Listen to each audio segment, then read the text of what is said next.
Hi, this is Kevin. I'm the DON at Valley West. Today's September 4th, Friday, and I'm giving another licensed nurse in service. Before I fail to mention, I want you guys to know that if you make a comment in the comment section on this YouTube video, then you will get credit for having seen this video. Without further ado, I'm going to show you the screen on my computer, and this will help walk us through the stuff that I want to go over today. So first thing I want to talk about is falls. During the last 2 months, we had 40 falls. 40 falls in 2 months. That is a ridiculously high number, and we now trigger on our quality measures. So July was the worst we've seen in a long time. You know, we had 26 falls in July and 14 in August. So we did a root cause analysis and found that most of the falls could have been avoided. 25 of those falls were by the same 9 residents. So what does that mean? That means that those 9 residents that fell, if we could get them to fall 0 times, we'd reduce it by 25 times. So we're going to need to turn things around here, and to do that, we're going to need your help. Well, here's some guidance that I'm going to go over here right now on some things that you can do to help. We're going to focus on those 9 residents. We're going to have a bigger effect from reducing falls for them. I want nurses and CNAs to know their residents better. Get to know them. Like, what is it that they like to have near them when they're in bed? Do they like to be up in their chair? When they're in bed, do they like to be in their chair? And when they're in their chair, do they like to be in their bed? Got to get to know your resident. We're going to also have a group huddle at the beginning of every shift and when new staff arrive. Some things that we're going to talk about when we have our group huddle is the nurses can explain to the CNAs when they give them a laxative, medication effects like Lasix. And did you know that when you give a resident Ativan, Fosamax, Lasix, and a narcotic, that's a recipe for disaster. You're giving them a sedative, yet something that makes them need to get up and pee. So really know the effects of your medicines and explain those to the CNAs. I expect every nurse to know what the effect is of the medicines that they're giving. Any dose reductions, you know, like, were they on Seroquel before and now it was DC'd? Or dose increase. Were they started on Seroquel today? Seroquel is a medicine that can cause somnolence and sleepiness for those people who are not used to taking it. Know their bowel habits. We have one resident who has to have a bowel movement every morning at about 8 a.m. Yet there is never anybody available to toilet him. And he will try to get up and go to the toilet if no one is going to there answer his call light. So get to know your residents. Personal care items like glasses, tissues, remote controls, their water, their bed controls, all those things need to be in their reach, including their call light. And then I want everybody to know in the huddle how many times their assigned residents have fallen. So CNAs and nurses should be able to recite who is at high risk for falls. Who on your group is the one that is most likely to fall during your shift. You need to know that from the beginning of your shift so you can be watching out for it throughout your shift. Also, you need to know what the interventions are that were put in place to help prevent those falls. Every time there's a fall, a new intervention needs to come up to prevent that fall from recurring. A handoff of care. Well, what does that mean? You know, if you are the assigned nurse or CNA to a resident who is at high risk for falls, you can't expect them to have a need while you're on break.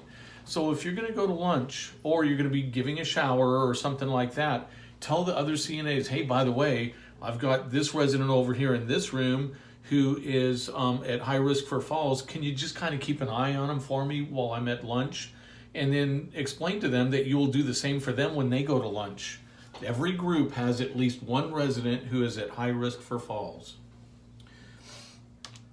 You know what? I also want people to inspect their space frequently, at least at the beginning of the shift and frequently thereafter. What are you looking for? You're looking for water on the floor, something that they can slip on, clutter, call lights. Make sure that their lights are on in their room if they have trouble seeing. They could try to get out of bed and stumble in the darkness. We have night lights in many rooms and if there's no night light, it's okay to leave a light on. Also, there are times when we just don't think about it, but we leave their wheelchair so far away from their bed that they can't get to it without having to walk across the room. So make sure that their wheelchair is right next to their bed with the brake set so that they can do a transfer if they're so inclined, if they're safe to do that. And then check to make sure that their wheelchair isn't broken. These things sound like common sense, but you know what? I reviewed all of the fall causes for every fall that we had in the last 2 months. And each one of these things was a cause for a fall. Kyle, you have a call on line 1. We're going to review fall prevention interventions from the care plan. I want everybody to know what those fall prevention interventions are on the care plan, CNAs and nurses. Many times it's toileting, prompted toileting. We have residents who won't tell you that they need to get up. They just get up and go. So they're given Lasix or some other medicine that is a diuretic. So we may need to do prompted toileting for them. It's another thing. CNAs are feeding residents during these times from 6:30 in the morning to 8, plus or minus a little bit, 11:30 to 1, and from 4:45 to 6:30. This means that there's no CNA to answer call lights. So nurses, who are out on the floor, this is not a time for you to go take a break. This is not a time for you to be so focused on your charting that you ignore call lights. So these are often the times when residents need something, and if their call light goes unanswered, they're going to try to get up and get it themselves. So one of the reasons we find falls is that the staff expect the residents to work around our schedule. Well, that's got to stop. We go to break and we don't cover our residents' needs during our break time.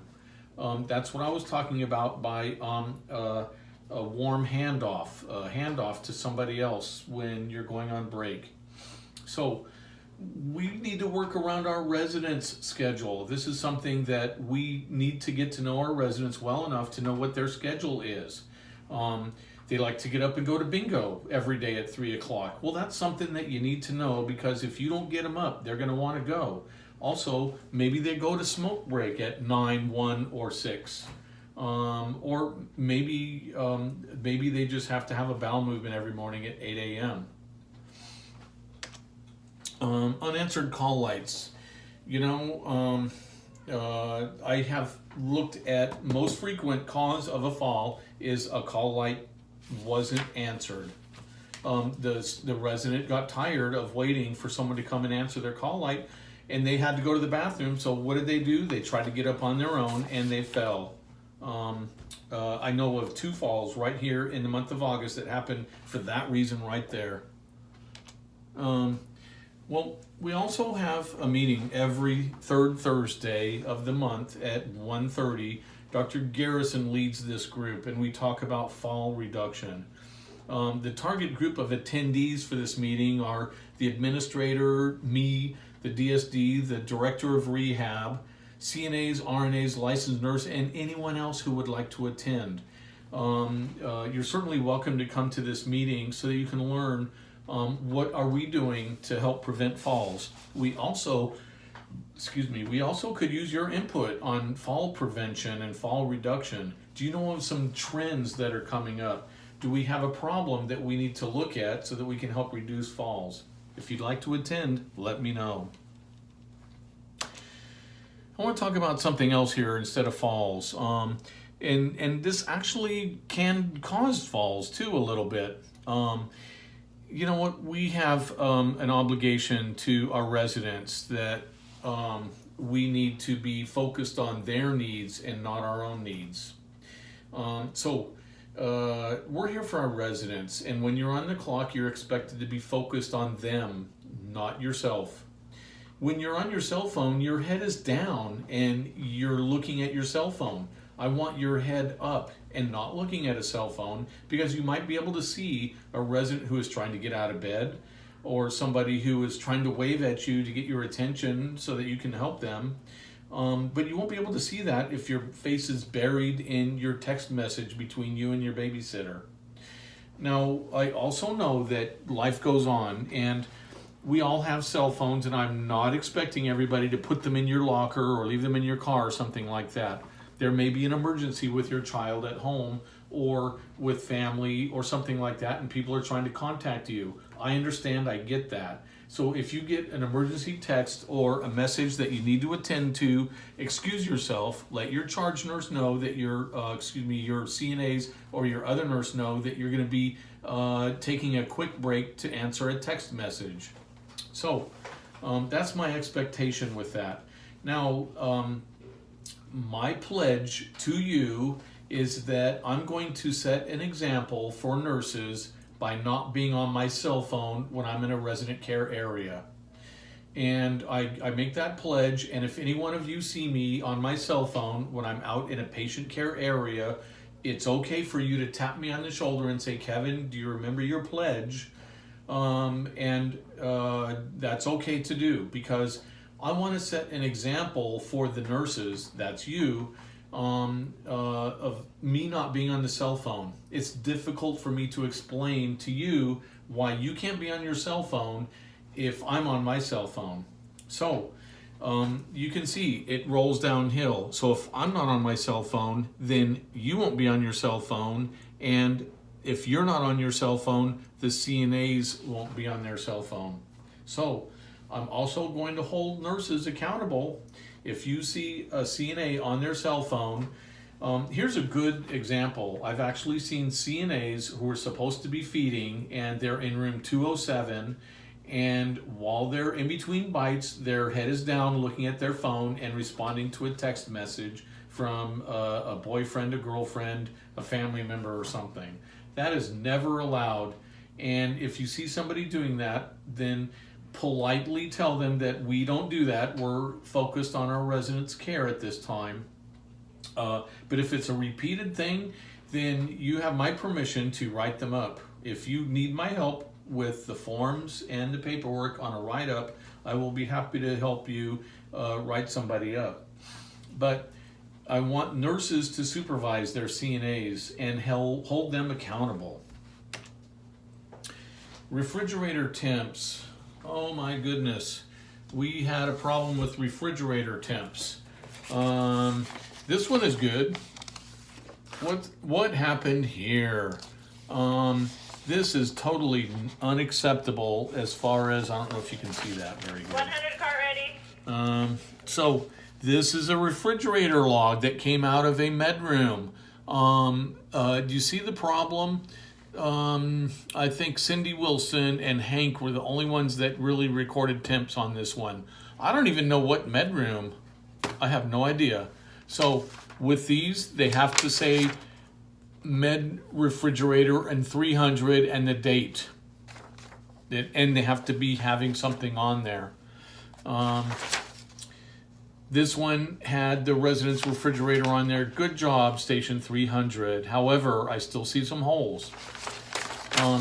Anyways, you see where I'm going with this. This is totally unacceptable for refrigerator temps. I'm going to check them daily, and if they're not done, you may be asked to complete that. Last month, totally unacceptable, and we would get an IJ if they saw this refrigerator temp. What they would do is they would give us an IJ, and we would have to throw away all the contents of that refrigerator because they are considered spoiled, because we don't know what the temperature was during that period of time.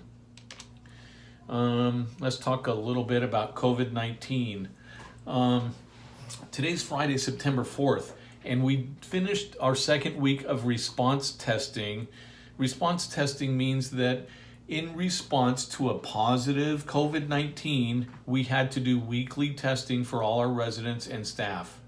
So response testing is now done for 2 weeks. If we are all negative, we can go back to surveillance testing. Now, as of right now, it's 12:45 on Friday. We don't have any of the results left yet from Wednesday, September 2nd's testing. They'll probably come over the weekend. My hope is that they are all negative. If there's anyone who's positive, then we continue response testing until we get 2 consecutive weeks of no positive tests. So this is our second week. First week we got all negatives. This week, if we get all negatives, then we go back to surveillance testing. Surveillance testing is where we're going to be testing 25% of our staff until we complete 100%. Now, just a reminder, we are not testing people who were previously positive during a 3-month period. So we have 33 staff, I think it was 33, in the month of July who tested positive. So those 33 won't be tested for the next 3 months. After that, you may have to be tested again. We're waiting for guidance from the Center for Disease Control. I just want to say that if you are told that you need to test, it is your obligation to get in and test during that week. If I have a couple of people here now who need to make arrangements to test or they come off of the schedule, please don't be that person that is told that they cannot work because you didn't test for COVID-19. Just a reminder, all staff have to wear a surgical mask when, that should say mask, not masked, when inside the building. You also need to wear eye protection. This is the part where we're having the most trouble, is getting people to wear eye protection. We have those face shields in Central Supply, and they need to be worn when in patient care areas. Well, patient care areas is everywhere except the employee bathroom, the time clock room, the kitchen, laundry, maintenance areas, and the break room. We're doing a friendly reminder to those people seen without eye protection. Second time, we will do a friendly documented verbal warning. A third time, then we do a written warning, and it goes in your personnel file. If you have to be told a fourth time, then you could even be suspended. You're putting everybody at risk for COVID-19 because this is known to be a point of entry for that germ into your body, and you could have COVID-19 for up to 4 days, not showing symptoms, yet be able to spread it. So we don't want you to get COVID-19 because you can spread it and not even know it. I just want to talk about point-click care. We're going to start point-click care on October 1st.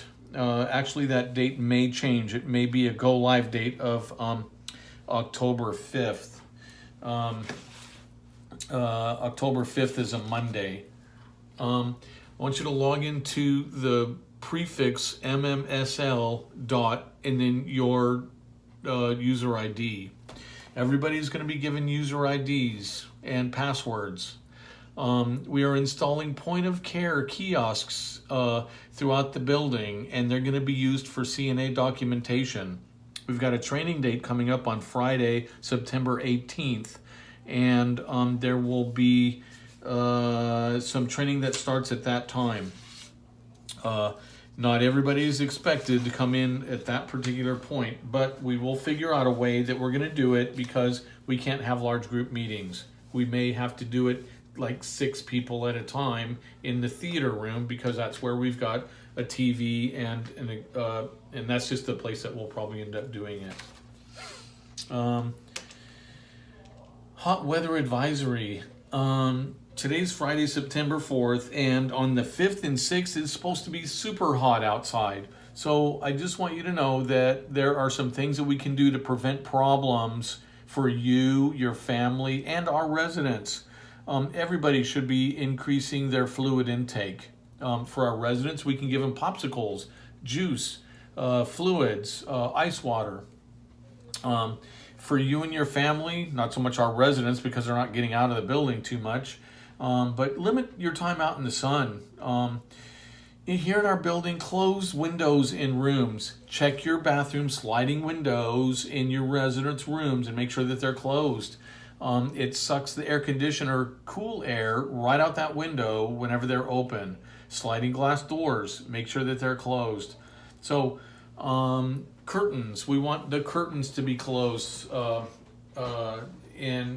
the warm, sunny light coming in will heat that room up a lot, and it makes it so hard in the afternoon to cool that room down. So anyways, that's our hot weather advisory. Any questions, you can include them in the comments section of this YouTube video. Thank you very much.